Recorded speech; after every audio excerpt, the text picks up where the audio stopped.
తెలంగాణ విషయానికి వస్తే తెలంగాణలో ఫోన్ ట్యాపింగ్ వ్యవహారంలో ముందు హరీష్ రావు విచారణకు వెళ్ళారు, ఆ తర్వాత కేటీఆర్, ఆ తర్వాత సంతోష్ రావు, ఇక చివరికి కేసీఆర్ దగ్గరికి అయితే వచ్చిన పరిస్థితి. ఇవాళ కేసీఆర్కి సిట్ అధికారులు నోటీసులు పంపారు.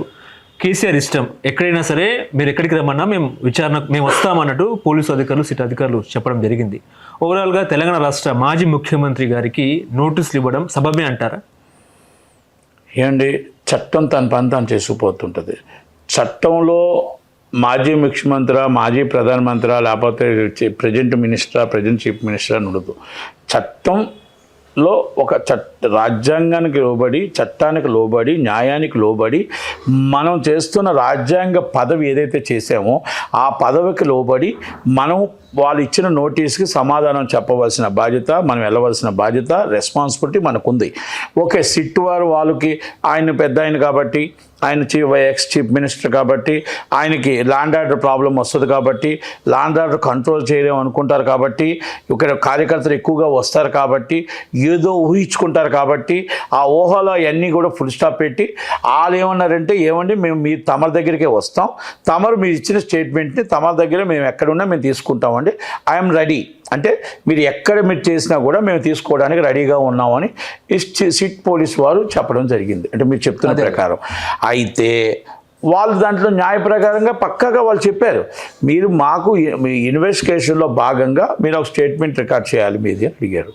అది విట్నెస్ రికార్డా, లేకపోతే 160 స్టేట్మెంటా, లేకపోతే 141 అనేది తెలియదు మనకేమీ. అది ఏ స్టేట్మెంట్ అని నేను చూడలేదు, మీరు అడిగారు కాబట్టి ఇప్పుడు నేను చెప్తున్నా.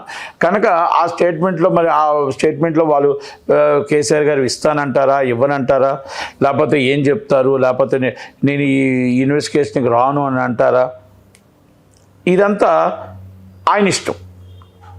ఆయనకి కోర్టులు ఉన్నాయి, లా ఉంది, అన్ని ప్రకారంగా వాళ్ళు కూడా లీగల్ ఒపీనియన్ తీసుకొని మాట్లాడుకుంటారు. పోలీసు వారు కూడా లీగల్ ఒపీనియన్ తీసుకొని లా ఉంది కాబట్టి అలా మాట్లాడుకుంటారు. పెద్దలు కేసీఆర్ గారికి గౌరవం ఇచ్చి వాళ్ళు ఎట్టి పరిస్థితులు ల్యాండ్ ఆర్డర్ ప్రాబ్లం రావద్దు, ఇండస్ట్రియల్ మొత్తం టోటల్గా ఎక్కడైతే ఇబ్బంది రాకూడదు, ఎందుకంటే జనాలు ఆవేశాలు ఉంటారు. అక్కడ జరిగింది ఒకటైతే బయటికి వెళ్ళేది ఒకటి వెళ్తుంది. కనుక ఎక్కడ మన ల్యాండ్ ఆర్డర్ చేయి దాటుతుందన్న ఒక ఆలోచనతో పోలీసు వారు చేసిన మంచి నిర్ణయం. ఆ నిర్ణయానికి కేసీఆర్ గారు ఏమంటారు, ఎలాగంటారు చూసుకోవాలి. ఇప్పుడు నిన్న కేటీఆర్ గారిని చూశారు, మొన్న వచ్చి సంతోష్రావు గారిని చూశారు, అలాగే హరీష్ రావు గారిని చూశారు. ఇదంతా కూడా ఫోన్ ట్రాపింగ్లో ఒక భాగమే. ఇప్పుడు ప్రభాకర్ రావు గారు అవ్వచ్చు, లేకపోతే తిరుపతి అన్న అవ్వచ్చు, ఇవన్నీ ఫోన్ ట్రాపింగ్ అనేది ఇది నేరం. ఫోన్ ట్రాపింగ్ ఎవరైనా సరే చేయడం నేరం. ఫోన్ ట్రాపింగ్ చేయడం కరెక్టు అంటున్నారు ప్రవీణ్ కుమార్ గారు ఐపీఎస్.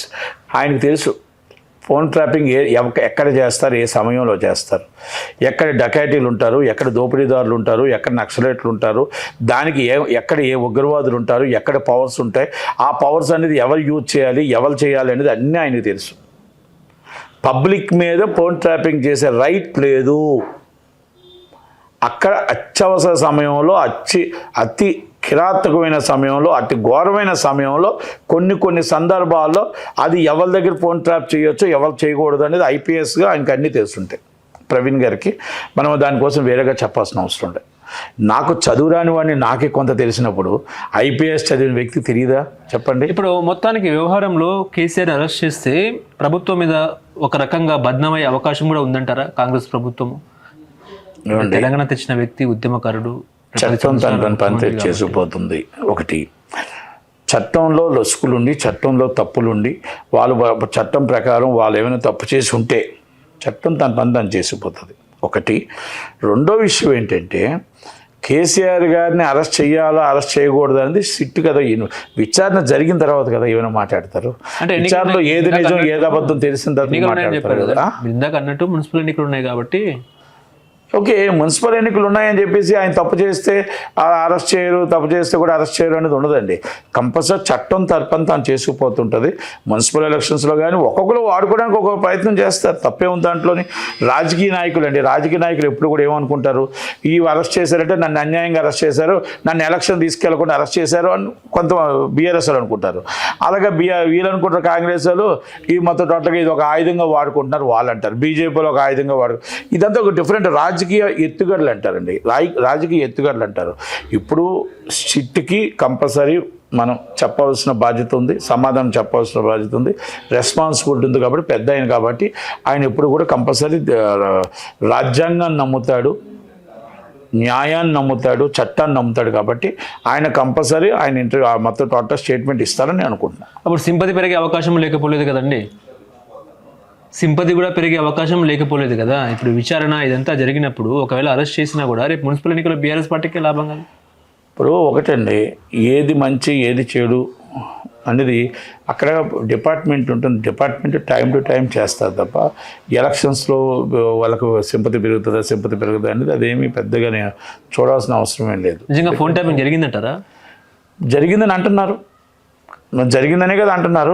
మరి అది నిగ్గు తేల్చాల్సిన బాధ్యత ఉంది కదా. సామాన్య ప్రజల మాటలు ఎవరైనా విన్నారా?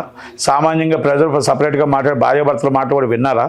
ఏం జరిగింది, ఏం చేస్తున్నారు, సామాన్య ప్రజల మీద ఏం ప్రయోగిస్తున్నారు, సామాన్య ప్రజలు మీరు రాజకీయ నాయకులు కొట్టుకుంటున్నారా, సామాన్య ప్రజలు కూడా వీడియోలు పెట్టారా, సామాన్య ప్రజలు కూడా ఫోన్ ట్రాపింగ్ పెట్టారా అనేది అనుమానాలు ప్రజలకు ఉన్నాయి. ఆ అనుమానాలు నిగ్గు తేల్చాల్సిన బాధ్యత ఉంది.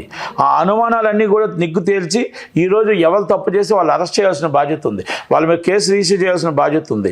కనుక దాంట్లో భాగమే కేసీఆర్ గారికి కూడా నోటీస్ ఇచ్చి కేసీఆర్ గారికి కూడా స్టేట్మెంట్ రికార్డ్ చేయొచ్చు. దాన్ని పెద్దగా మనం సీరియస్గా తీసుకోవాల్సిన అవసరం ఏం లేదు.